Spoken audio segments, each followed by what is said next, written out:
ലോക് ജൻശക്തി പാർട്ടിയുടെ പത്തനംതിട്ട ജില്ലാ കമ്മിറ്റിയുടെ നേതൃത്വത്തിൽ പാർട്ടി സ്ഥാപകൻ പത്മശ്രീ രാംവിലാസ് പാസ്വാന്റെ ജന്മദിനം ആഘോഷിച്ചു.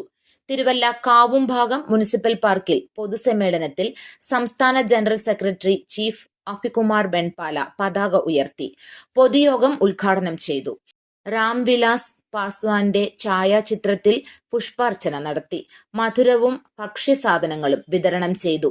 സംസ്ഥാന സെക്രട്ടറി രാജേഷ് കുമാർ അധ്യക്ഷത വഹിച്ചു. പാർട്ടി സംസ്ഥാന ജനറൽ സെക്രട്ടറിമാരായ രാഹുൽ സുരേഷ്, സജീവ് ആലപ്പുഴ, അജിത വാസുദേവൻ, മീഡിയ സെൽ സംസ്ഥാന പ്രസിഡന്റ് അഭിലാഷ് വിജയൻ, വനിതാ സെൽ സംസ്ഥാന സെക്രട്ടറിമാരായ Jayashree, Ann Abel, S Priya, Biju Paliyil, Sudheesh Kumar, Sumesh, Selina, Soni Kuttoor, Harikumar, advocate K Radhakrishnan, Biju Sagara എന്നിവർ പ്രസംഗിച്ചു. ജില്ലാ പ്രസിഡന്റായി Vijeev Vijayan, general secretary chief ആയി ബിജു പാലിയിൽ, ജില്ലാ ട്രഷററായി ആൻ ഏബൽ എന്നിവരെ തിരഞ്ഞെടുത്തു.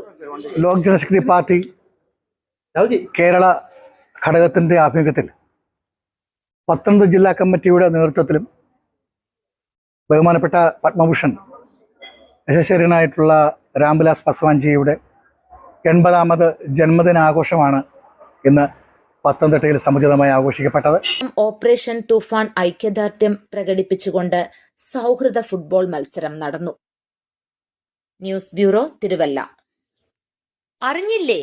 വേനാട് പ്രവാസി സഹകരണ സംഘത്തിന്റെ ഉടമസ്ഥതയിൽ Jan Aushadhi medical store Adoor high school ജംഗ്ഷനിൽ വൈറ്റ് പോർട്ടിക്കോ ഹോട്ടലിന് സമീപം പ്രവർത്തനം ആരംഭിച്ചിരിക്കുന്നു. Elamannoor high school junction, Kodumon, Enath, Adoor Parthasarathy junction, revenue tower ground floor എന്നിവിടങ്ങളിലെ ജൻ ഔഷധികളിലും 10 മുതൽ 85% വരെ വിലക്കുറവിൽ ഇംഗ്ലീഷ് മരുന്നുകൾ വിൽക്കപ്പെടുന്നു. ജൻ ഔഷധി.